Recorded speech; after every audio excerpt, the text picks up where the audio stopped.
Boa noite, amigos. Estamos reunidos mais uma vez na nossa casa, a Fraternidade Francisco de Assis. É uma casa espírita, fica localizada aqui em São Paulo. Hoje está conosco o nosso companheiro Marcial Jardim, do Núcleo Espírita Paz e Amor, que fica aqui no Cambuci, em São Paulo. Quem quiser acessar a casa que o Jardim trabalha, quem quiser acessar o site deles, eles nos auxiliam bastante sempre, porque eles lá têm no site uma relação de todas as casas espíritas, né, ou pelo menos de boa parte das casas espíritas no Brasil. Então, o site do Núcleo Espírita Paz e Amor é www.nucleopazeamor.org.br. Certo, Jardim? Certíssimo. Então, o Jardim vai falar para nós hoje. O tema dele é Evoluindo com Chico. Jardim, fique à vontade, bem-vindo. Boa noite, amigos. É um prazer estar aqui mais uma vez, com todos vocês. Talvez, a última vez que eu vim, algumas pessoas já me conhecem, outras não. Espero que vocês saiam daqui com uma boa impressão, né? Pelo menos, mais ou menos. Bom, nós estamos vivendo, os espíritas, um momento muito especial. Pois no dia 2 de abril, agora, vai ser celebrado 100 anos com Chico Xavier. Esta figura maravilhosa que nos trouxe tantos ensinamentos e que, de uma forma ou de outra, entrou no nosso coração. Se nós olharmos, muitos de nós já lemos muitas coisas que por ele foram psicografadas, são obras maravilhosas, né? É a atuação, a ação de um homem trazendo para nós informações do lado de lá da vida. Que até então nós tínhamos um conhecimento, mas de certa forma limitado. Quando ele começou a psicografar, auxiliado pelos amigos queridos, os amigos espirituais queridos, ele então transmitiu-nos as informações a respeito da vida do lado de lá. Já não estamos mais cegos, desconhecendo a vida espiritual. Ele nos trouxe estes ensinamentos maravilhosos. Entretanto, se nós formos olhar somente a obra, ela é maravilhosa. Mas nós não podemos nos esquecer de inumeráveis biógrafos que falaram sobre o Chico, que conviveram com o Chico no dia a dia da sua vida. E ele nos trouxe então, ou eles nos trouxeram, informações do cotidiano deste companheiro. Vocês imaginaram se existisse alguém nas nossas casas para fazer a nossa biografia, quantas coisas eles iriam escrever a nosso respeito? Nem sempre boas, não?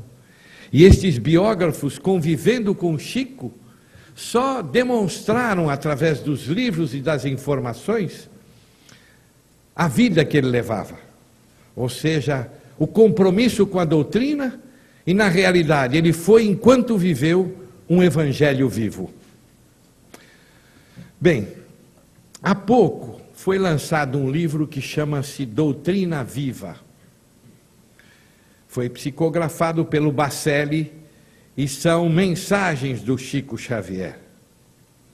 Ao ler esse livro, pela primeira vez, eu anotei 85 mensagens, palavras, frases contidas nas mensagens. E cada frase daquela dá uma palestra, não? Depois eu reli outra vez, mais uma vez, e eu encontrei mais de 100 mensagens maravilhosas contidas neste livro. Mensagens que o Chico nos deixou, que mostram-nos o caminho a ser percorrido.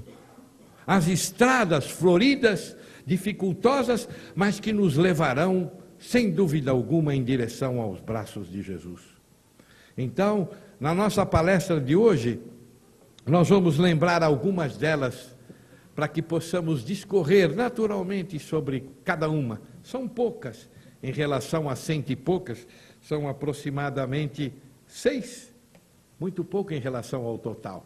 mas eu acho que são suficientes para a gente começar um processo de reflexão, de aprimoramento e de reforma particular. Então vamos começar pela primeira, né? É por ela que começamos.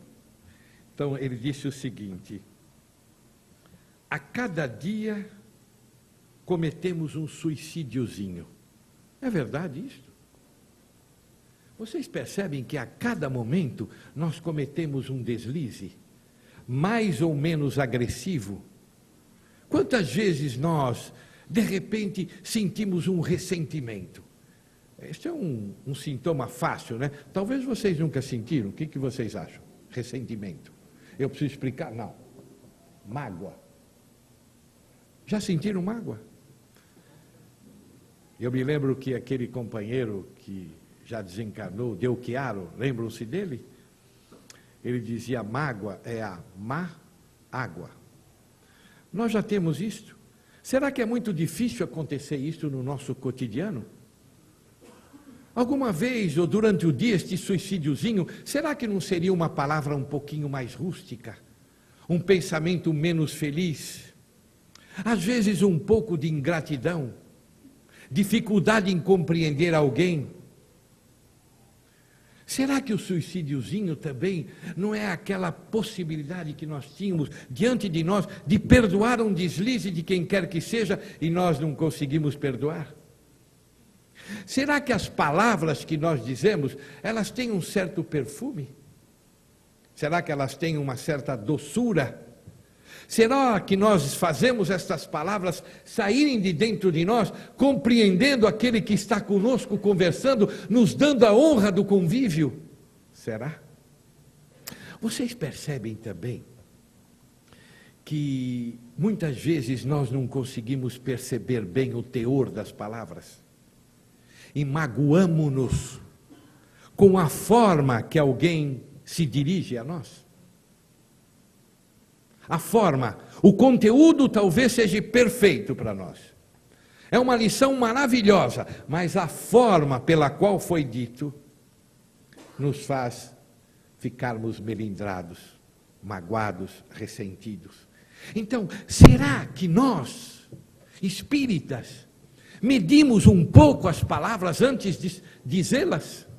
Antes de torná-las realidade, será que nós não pensamos há algum tempo se essa palavra vai magoar, ferir?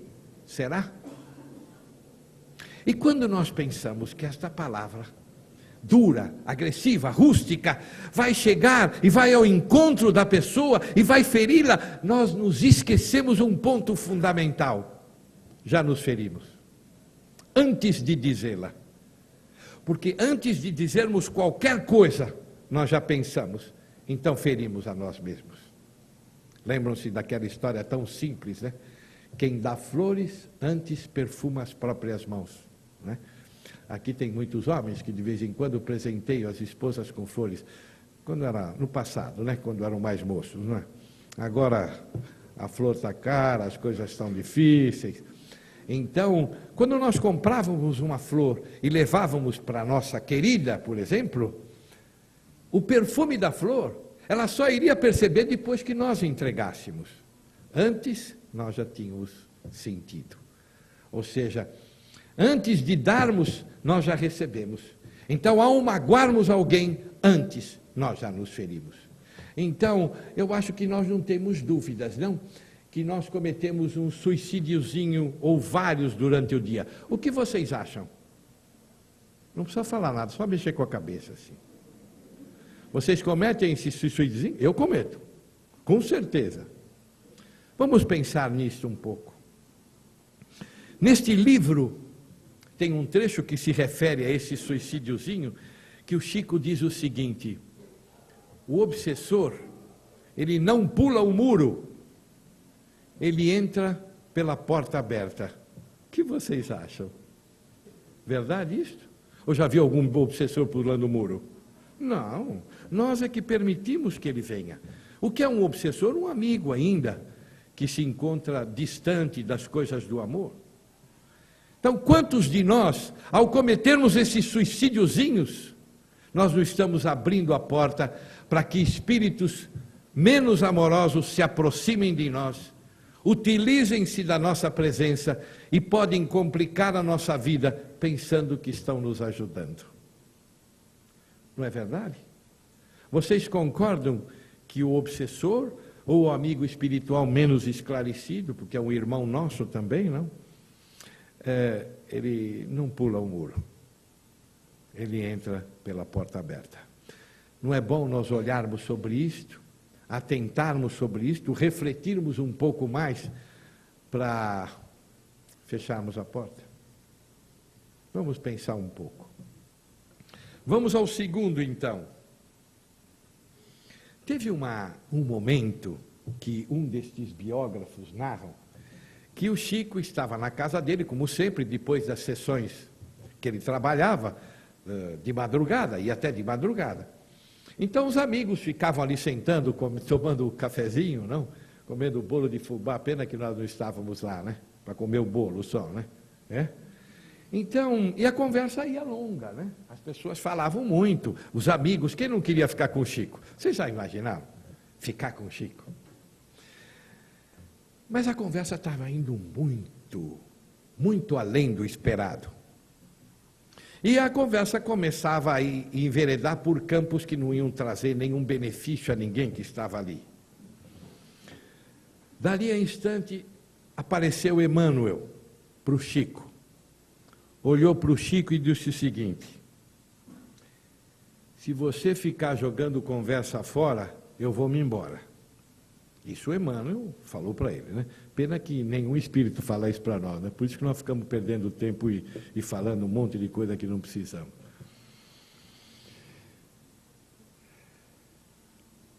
E logo em seguida vem outra mensagem. O bem mais precioso que nós temos aqui na Terra é o tempo. Nós sabemos disto. Agora eu pergunto para vocês. Temos inumeráveis títulos de livros espíritas. Temos os centros espíritas que trabalham ininterruptamente. Mensagens, programa de rádio, de televisão, jornais, revistas. Mas nós não temos tempo. A vida nos consome. E nós vivemos só. Esta vida corrida, cheia de problemas, responsabilidade, dores, sofrimentos, alguns momentos de alegria. Então, eu pergunto para vocês, nós estamos utilizando bem o tempo? Ninguém está pedindo aqui para ficarmos horas em cima da espiritualidade, nem horas em cima dos livros, porque a doutrina não exige de nenhum de nós o impossível. Mas será que estamos dando um tempo ideal? Não para a doutrina, para nós? Será que nós estamos utilizando bem o tempo? Nós temos que nos entreter, é natural. Nós temos os momentos de lazer, de sorriso, um filme, uma novela, um noticiário, alguma coisa assim, que o dia a dia nos traz. Mas será que nós estamos dando tempo para nós mesmos? Por exemplo, o Evangelho no lar. Conversem um pouco comigo, ou reflitam um pouco mais. Alguns dias atrás, o amigo espiritual conversou conosco, dizendo o seguinte, dando-nos um exemplo maravilhoso, didático, para que nós possamos refletir. Vocês se lembram de um filme, o nome era O Mágico Houdini? Os menos jovens se lembram disso. Estou vendo ali um cabelinho branco ali, acho que não assistiu, naquela época pagava meia também. Então era o filme Houdini, né? O Mágico. E era um mágico maravilhoso, ele existiu mesmo, como vocês sabem. Então ele se propôs a ser acorrentado, lembra? Colocado dentro de um baú acorrentado também, e depois, através de um guindaste, abrir um buraco num rio, que estava todo congelado. Então ele foi colocado ali, ele tinha que se desamarrar, desacorrentar a caixa onde ele estava, sair pelo buraco e cumprir a sua missão. Só que provavelmente ele deve ter esquecido que a água mexia, não? Então, quando ele se desamarrou, desamarrou-se também do conteúdo, e quando ele foi buscar o buraco, não estava mais. Lembra? Ah, você estava lá também, então. Pagou meia. Pagou meia. Então, ele não conseguia. O que ele fez? Se fôssemos nós já faríamos provavelmente um grande suicídio, né? Íamos falar um monte de coisa. Mas ele não. Ele subia e entre a água e o gelo, ele respirava e ia procurar o buraco, até que conseguiu, não é isso? Então, se não fossem aqueles bolsões entre o gelo e a água a movimentar-se, ele teria morrido. Vocês já perceberam que nós vivemos num mar de pensamentos? É um momento difícil para todos nós, tendo em vista tudo aquilo que nós estamos assistindo. Não? Vocês percebem que nós temos alguns bolsões que nós temos que respirar para podermos viver neste mundo e auxiliar as pessoas que estão ao nosso redor e dentro da estrada em que estamos trilhando. Quais são esses bolsões? A oração, a reflexão, a leitura, a visita à casa espírita e o evangelho no lar. Talvez não consigamos fazer tudo. Mas esses bolsões, nós precisamos procurar fazer algum deles, para podermos respirar espiritualmente e podermos conviver. Quando nós olhamos, por exemplo, um prédio de apartamento que tem 200 apartamentos, tem um condômino que para o carro meio torto. Cria confusão, né? Mas os outros, era 200 apartamentos, eu falei? Os outros 199 querem sossego. Mais um cria todo este tumulto. A maioria das pessoas hoje quer paz, mas uma minoria não nos deixa vivermos em paz. Vocês concordam? Então nós temos que estar constantemente desfrutando destes bolsões para respirar espiritualmente e podermos caminhar no dia a dia das nossas vidas neste mundo que é maravilhoso, apesar de aparentemente nós acharmos que as situações estão difíceis.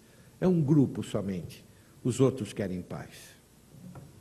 Vamos ao terceiro item.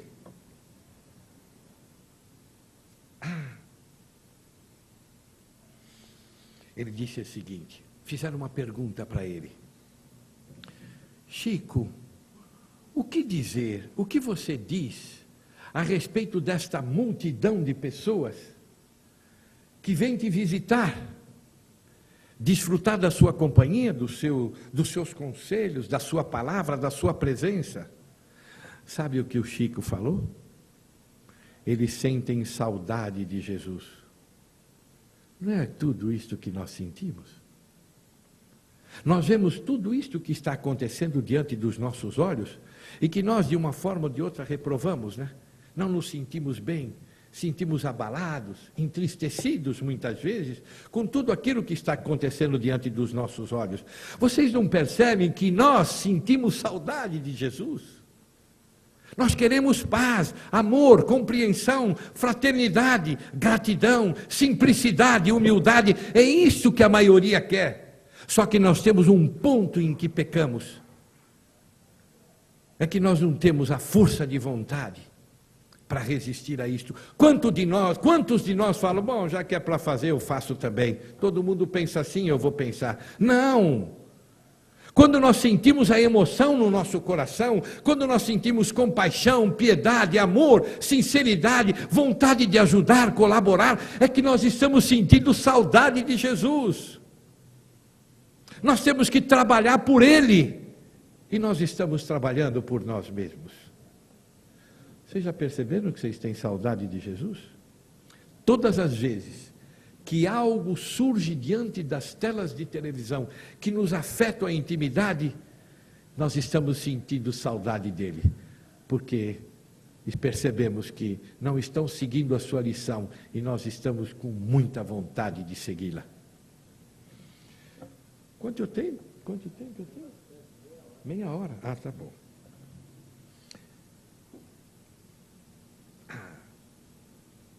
Aí ele diz o seguinte, olha que mensagem. O grande desafio da humanidade hoje em dia é perdoar. O que vocês acham? Vocês percebem que este é um tema comum, natural do nosso dia a dia? Por exemplo, vocês vão numa loja, apesar dos momentos difíceis que todos estão vivendo, a atendente não nos dá atenção. Normalmente, ou na maioria das vezes, nos irritamos. Vocês perceberam que é tempo de perdoar? A quem? A balconista. Nós não sabemos quais os problemas que ela está vivendo, quais as dificuldades, quais as angústias. Nós não sabemos. Muitas vezes nós estamos felizes agora, né? Fomos ao laboratório e pegamos um exame de rotina e ali vem uma doença fatal. Então nós não sabemos o que a criatura que está diante de nós está passando. Então nós naturalmente reprovamos, criticamos, julgamos. Não é assim? E esta mensagem, é tempo de perdoar, ela é presente na nossa vida. É perdoar a quem? Nosso filho, nosso irmão, nossos parentes e a nós mesmos. Não é o momento de perdoar? Mas nós somos, na realidade, todos nós temos uma segunda profissão, né? Já falei isso talvez para vocês. Alguém pode levantar a mão e falar a profissão que tem? Comerciante. E a senhora? Bancário. Muito bem.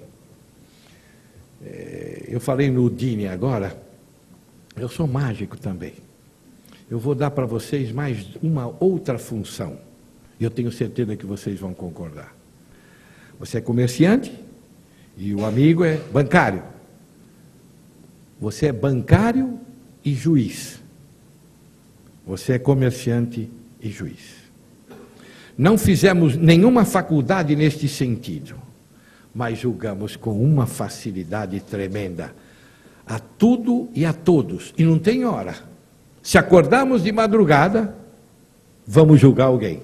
No mínimo que está frio. Então, como nós somos julgadores, nós temos uma certa dificuldade em perdoar.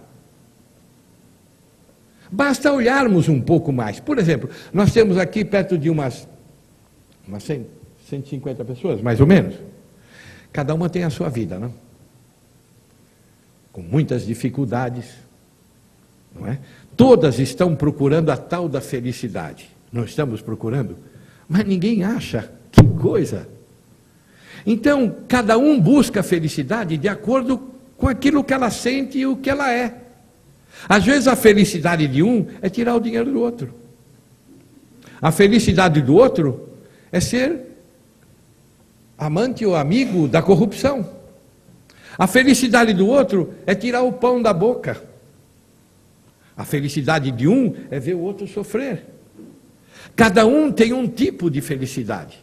Obviamente, a felicidade errada e a felicidade certa. Mas cabe a nós entendermos isto tudo. Por quê? O que acontece com todos nós? Nós queremos que os outros nos deem o que eles não têm. Nós exigimos dos outros aquilo que nós também às vezes não temos. Quantas vezes nós já falamos para o outro, paciência, tenha calma, quantas vezes? Nenhuma, acho que nenhuma, né? Mas quantas vezes nós tivemos calma ou paciência? Então nós exigimos das pessoas o que elas não têm para nos dar. E muitas vezes nós também não temos, mas exigimos. Será que não é o momento de perdoar? Por que razão nós perdoamos constantemente os nossos filhos? Nós damos sempre uma nova chance. Apesar dos erros, dos equívocos, nós sempre temos uma justificativa para continuar fazendo por eles o melhor que nós pudermos. Então nós perdoamos os nossos filhos. Às vezes porque são crianças. Agora eu pergunto, quantos de nós somos crianças espirituais? E nós não entendemos. Nós queremos que os outros sejam aquilo que nós almejamos. Quando nós falamos em amar ao próximo como a si mesmo, é difícil esse processo, não é? A senhora que está com essa bandaninha amarela, não é difícil? Amar ao próximo como a si mesmo, né? Então, como eu posso querer que uma pessoa ame o dono da padaria com a mesma intensidade de amor que ama seu filho? É difícil. Vocês perceberam que nós temos que entender o amor mais profundamente? Sabe o que é o amor ao próximo? É querer para ele o que queremos para nós. Fazer para ele o que gostaríamos que fizesse para nós. Esse é o amor. Porque senão vai ter sempre uma disparidade. Esse aqui eu tenho uma amizade, esse aqui eu amo. Não, nós temos de querer para os outros o que nós gostaríamos para nós. E fazer para os outros o que faríamos para nós mesmos. Esse é o amor, é a fraternidade. Isso todos nós somos capazes de fazer. Então pensem bem. Todos aqui estão em busca da felicidade. Então nós temos que entender que cada um procura alcançá-la à sua maneira. Maior ou menor egoísmo, maior ou menor fraternidade, mas temos que entender que cada um segue o seu caminho. Se encontrará antes ou depois com Jesus, mas vai encontrar-se com Ele, sem dúvida alguma. Quando? Não se sabe. Mas vamos correr para a gente encontrar rápido com Ele.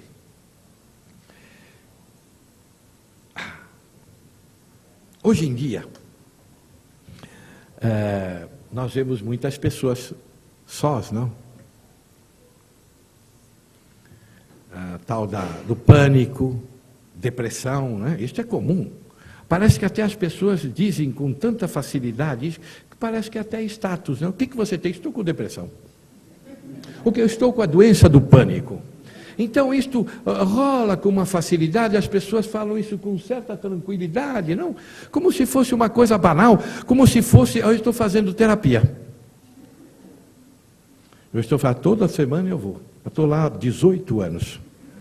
E a mesma pessoa, não, o psicólogo morreu, eu agora estou com outro. Então, nós temos que fazer isto, né? As pessoas procuram, são os caminhos. Não é verdade? São os caminhos que as pessoas encontram. Então o Chico diz o seguinte, olha que coisa interessante. Solidão não é estar sozinho. Olha, sabiam disso? É estar desocupado. Então, se nós ocuparmos a nossa mente, nós não vamos ter solidão. É só ocuparmos a nossa mente. Ou você já viu alguém com depressão que levanta às 8 horas e vai dormir às 8 da noite, cansado? Depressão do quê? Só se for sono. Não dá tempo de pensar. A depressão é uma solidão que na realidade é tempo desocupado. Nós não utilizamos bem o nosso tempo, porque tudo que o mundo nos cerca não nos satisfaz.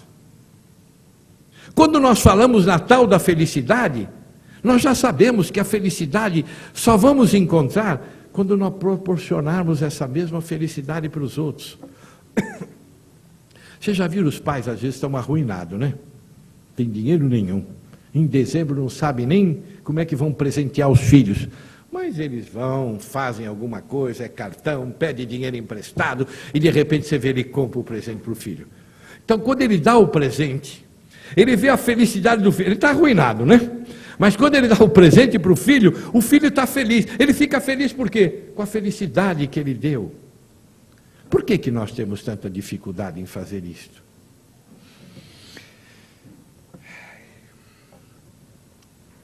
Tem uma história que eu não sei se eu já contei para vocês. O Chico, ele estava caminhando, ele era mais moço, né?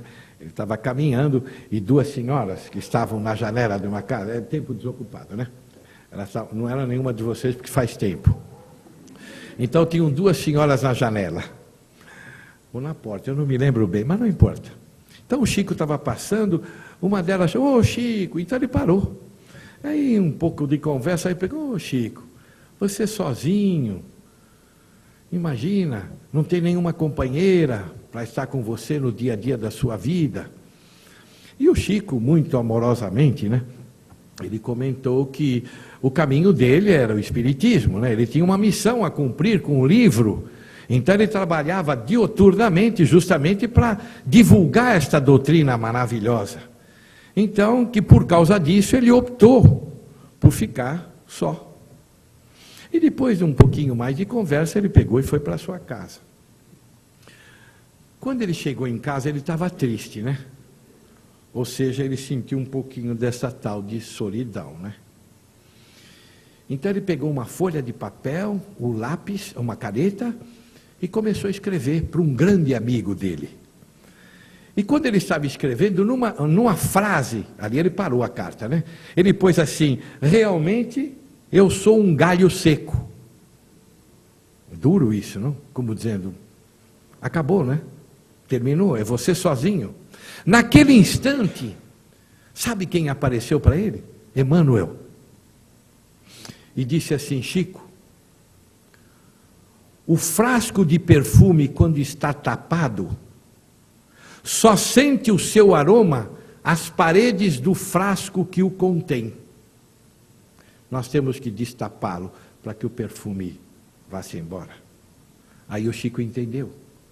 Se ele tivesse uma família, obviamente ele teria que dispensar boa parte do seu tempo à família que estava ele unida. Então ele destapou a tampa, não? E levou esse perfume a todos nós. E todos nós desfrutamos desse perfume hoje, amanhã e por toda a eternidade. Eu acho que vocês não têm tempo desocupado, né? Não. Aqueles bolsões vocês usam quando estão sem nada para fazer, vocês pegam um livro para ler. Pegam? Olha, bolsão e tempo desocupado. Não é importante que a gente reflita sobre tudo isto? Vamos para um outro item. O sexto. Teve uma vez que o Chico também estava caminhando e uma senhora, é sempre as mulheres, não? Impressionante você. É o karma dos homens, não? Então, uma senhora chamou o Chico e ele estava com muita pressa, né? Estava com muita pressa, porque ele tinha que trabalhar. Ele falou, depois eu venho, depois do trabalho eu passo aí, para a gente conversar. E continuou a sua caminhada. Aí apareceu Emmanuel para ele. E disse o seguinte, Chico, pare e atende aquela senhora. O que ele fez? Obedeceu. Foi e atendeu a senhora. Quando ele atendeu, a senhora queria uma explicação de uma receita, que na noite anterior ele havia dado, ou seja, Bezerra de Menezes havia dado através do Chico. Então ele explicou a receita que que a senhora precisava, e depois voltou à caminhada. Quando ele voltou a caminhar, Emmanuel falou o seguinte, Chico, olha para trás. Aí ele olhou, ele obedecia, né? Aí ele olhou para trás. Quando ele olhou, através dos lábios desta senhora, saía uma nuvem branca, transparente, que veio na direção do Chico e envolveu todo ele. Aí Emmanuel falou, sabe o que ela está te dizendo? Vá com Deus. E se ela estivesse dizendo outra coisa? Qual era a cor da nuvem? Não é maravilhoso isso? Então, tem um outro item aqui que eu queria dizer para vocês, é que o perdão, que o Chico disse que agora é tempo de perdão, eu vou contar uma história que vocês já ouviram em algum lugar, mas é bom recordar. Há algum tempo atrás, roubaram algumas roupas do Chico, não sei se eu já contei para vocês, mas como eu não me lembro nenhuma fisionomia, faz de conta que eu não contei nada. Então, roubaram algumas roupas do Chico. Logicamente eram de grife, né? Coisa importantíssima. O que vocês acham? Não? Vocês imaginam a roupa. Ele tinha 2 sapatos. Para que eu tenho 2 pés? Ele falava. Então, roubaram as roupas do Chico. E aí os amigos dele, né? Chegaram para ele e falaram, mas Chico, como é que fizeram isso com você? Você é uma pessoa humilde, que tem obviamente, pouca vestimenta. Vieram justamente tirar o pouco que você tem? Não, isso não vai ficar assim. Então nós vamos fazer o seguinte. Nós vamos fazer uma trouxa de roupa, e nós vamos colocar num local onde vai ser muito fácil de quem roubou vir a pegar outra vez. E tem uma coisa, quando você perceber alguma coisa, você nos avise. O que o Chico fez? Tá bom. Ia falar alguma coisa? Não. Tá bom. Aí fizeram a tal da trouxa. E colocaram ali no lugar que o ladrão sentiu um certo apetite para pegar, não é? Passou um tempo, e num determinado dia, o Chico viu que tinha alguém mexendo naquele saco de roupa. Ele percebeu. E levaram o saco de roupa. E, obviamente, os amigos, posteriormente, mas como que você não falou nada? Não, eu falei. Mas como você falou? Eu não falei que eles levaram? Mas não disse durante o roubo, né? Para deixar a pessoa ir embora. Aí passaram-se alguns dias, o Chico estava numa carroça, alguém devia estar guiando para ele, né? Carroça, naquele tempo. Hoje são os carros importados. Então, parou um homem diante dele, falou, Chico, nunca mais eu vou roubar nada na minha vida. Fui eu quem pegou aquele saco de roupa.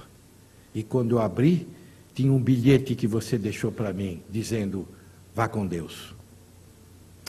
Esse é o perdão do Chico. O que nós faríamos? Hein? Não precisam pensar, não. Seria bem fácil. Se fosse automóvel, passava em cima. A carroça, o cavalo ia fazer algum estrago. Então, quando nós entramos, por exemplo, num centro espírita,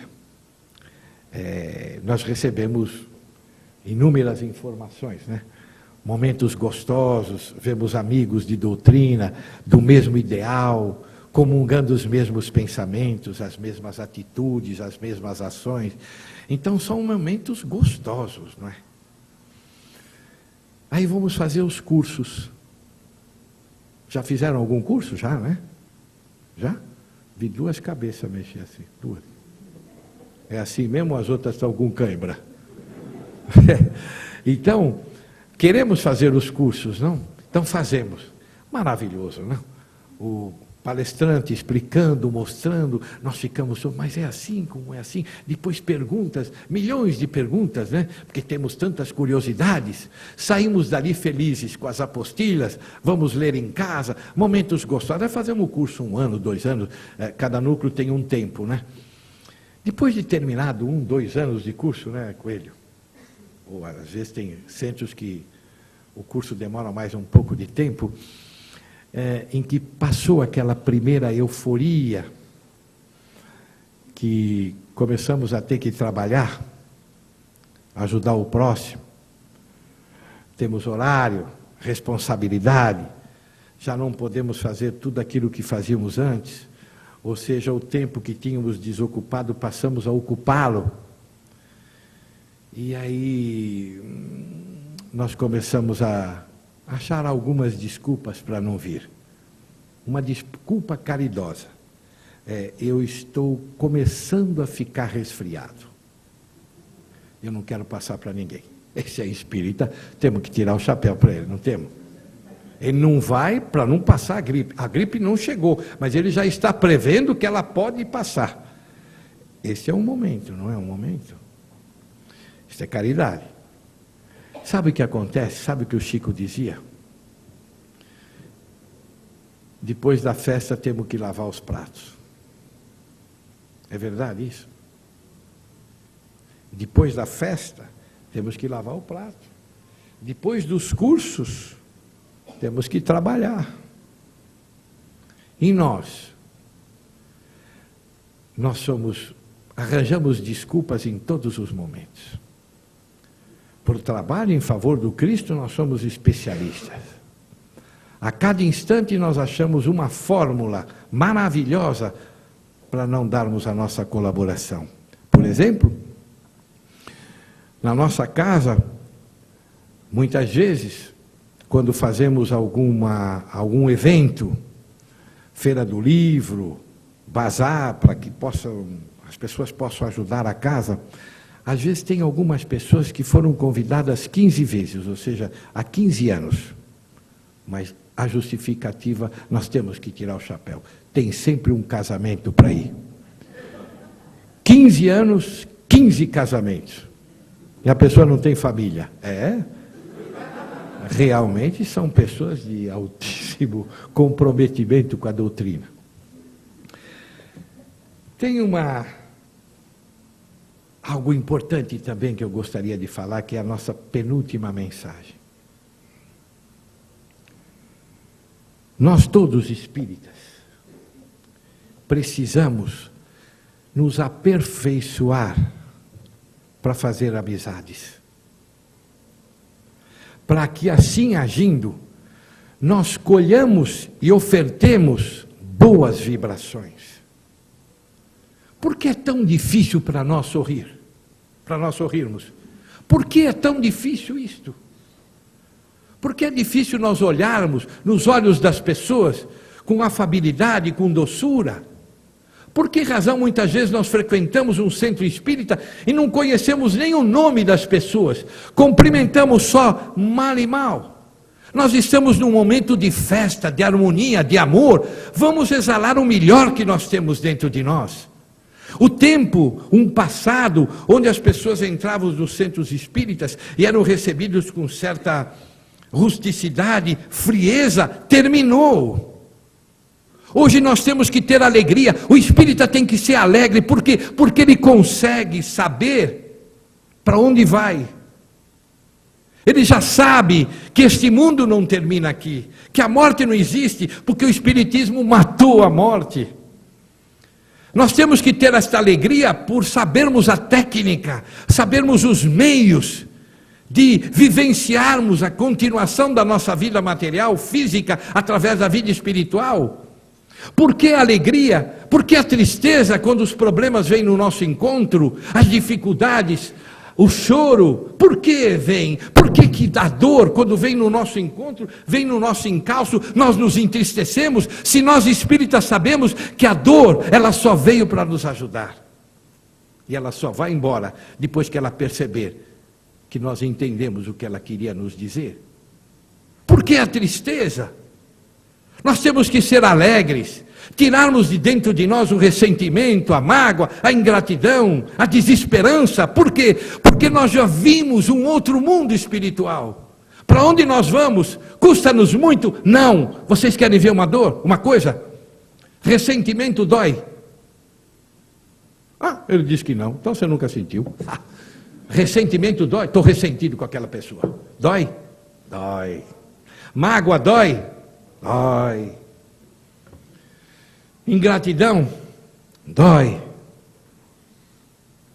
Humildade dói. Simplicidade dói. Amor dói.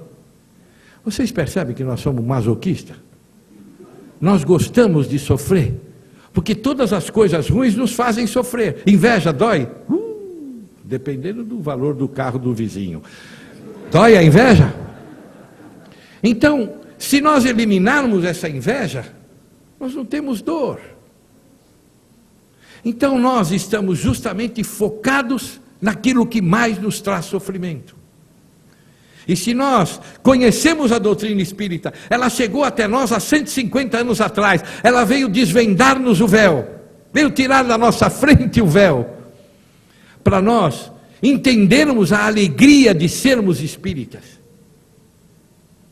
Agora, não podemos ficar alegres se não compreendemos o que a doutrina está nos dizendo.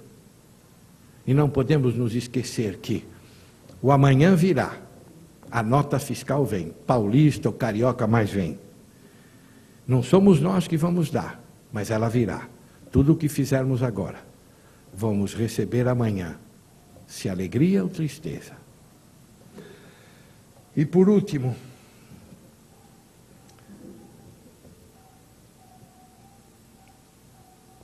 as pessoas vão numa festa e elas se vestem a caráter, né? Em consideração àqueles que o convidou, não? Ou as pessoas vão de acordo com, atendendo ao pedido daquele que lhe fez o convite, não?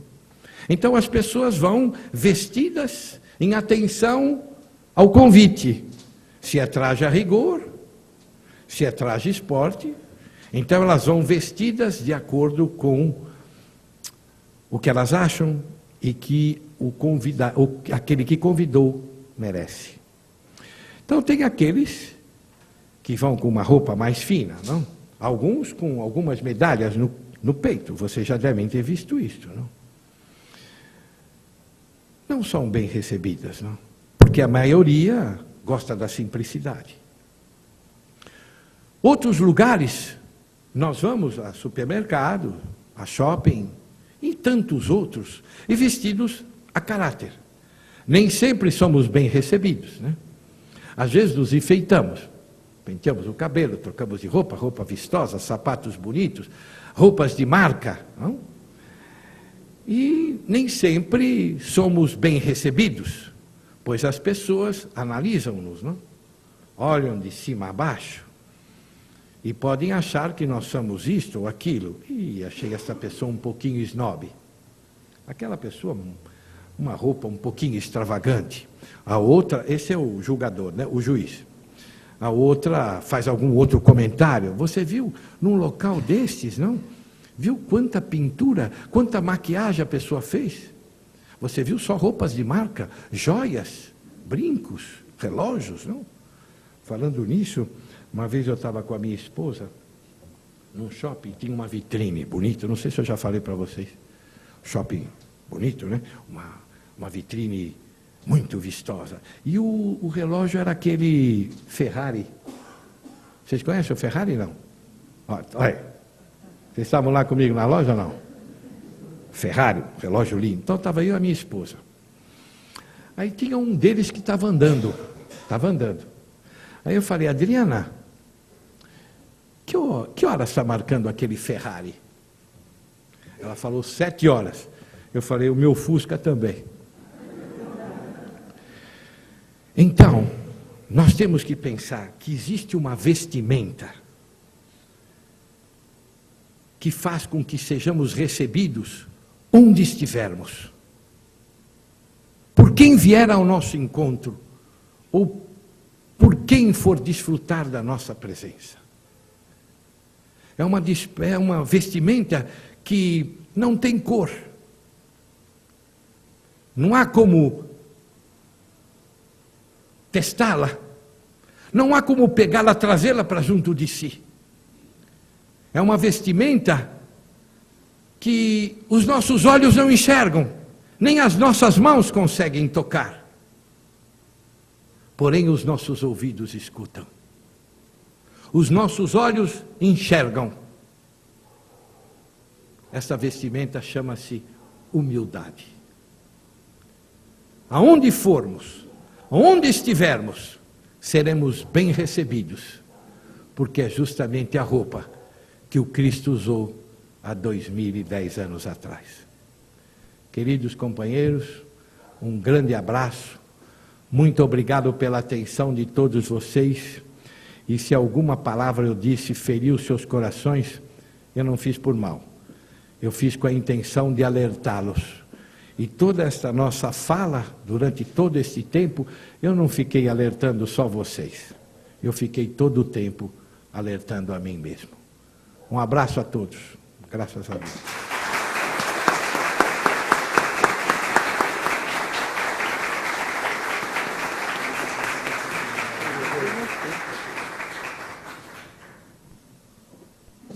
Acho que, em nome de todos, a gente gostaria de te agradecer, Jardim, por mais esta palestra maravilhosa, pela sua presença, Dona Adriana, que também está conosco nessa noite.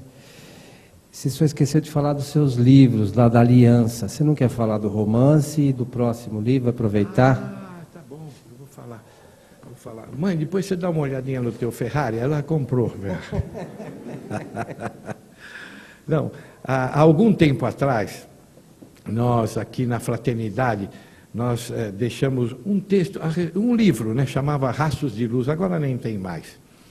E nós recebemos um presente do amigo Coelho e do amigo Paziano, passado. Eles editaram este livro. Para mim foi maravilhoso, né? Imaginem. Posteriormente, surgiu um novo livro, né? O título é Uma Questão de Tempo. E também os amigos, assim, amorosamente, fraternalmente, editaram o livro e colocaram no mercado dentro das possibilidades que a editora tinha. Passou o tempo, mais uns 2 anos, mais ou menos, teve um terceiro livro que chama Resgatando Almas. Também a editora, que era a editora Letras e Textos, fez caridosamente. Quem é o Jardim? Aquele do Fusca. E o tempo foi passando, e a editora, por razões tantas, né, ela fechou, né, não tem mais essa atividade, não sei se voltou, acho que não, né? Então nós levamos os livros para a editora Aliança. E eles leram, gostaram, né? Acho que os amigos ajudaram, né? Não tem dúvida. E eles editaram outra vez o livro Uma Questão de Tempo. E para mim foi uma surpresa maravilhosa que foram feitos 13 mil livros. É muito livro, não? Graças a Deus, fiquei muito feliz.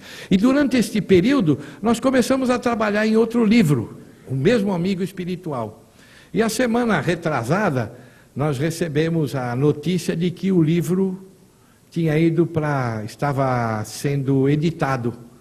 Então, provavelmente, no mês de abril, ele vai estar aí no mercado, para a nossa felicidade, né? Não dizem que depois que a gente escreve um livro, pode morrer? Eu fui coautor, então eu tenho que viver mais tempo. Não posso morrer. E eles como ficam? Então, este livro provavelmente vai ser lançado em final de abril, começo de maio. O título é Antes e Depois. São 8 contos, e cada conto é o antes de alguns personagens, o que eles fizeram depois, que seria a nota fiscal. Naquela época não tinha nota fiscal paulista, mas a nota fiscal vem. Então, se vocês lembrarem desse título, Uma Questão de Tempo, ajuda a Aliança, a nós não, né? Não recebemos nada, graças a Deus. Não tenho compromisso nenhum nessa parte. E depois esse outro que é o Antes e Depois. A partir de abril, maio, deve estar no mercado. Era isso. Meu amigo pediu e eu falei. Um abraço para todos. Você pode depois voltar para falar do livro aqui, né, Jardim? Desse novo. Uma outra oportunidade a gente marca e você vem falar do antes e depois. Então, nosso muito obrigado, Jardim, o nosso agradecimento. E a gente espera que realmente você possa voltar em breve. Com muita alegria. Muito obrigado pela atenção de todos. E os nossos amigos que estão em casa, na internet, assistindo, nosso abraço e até a próxima semana.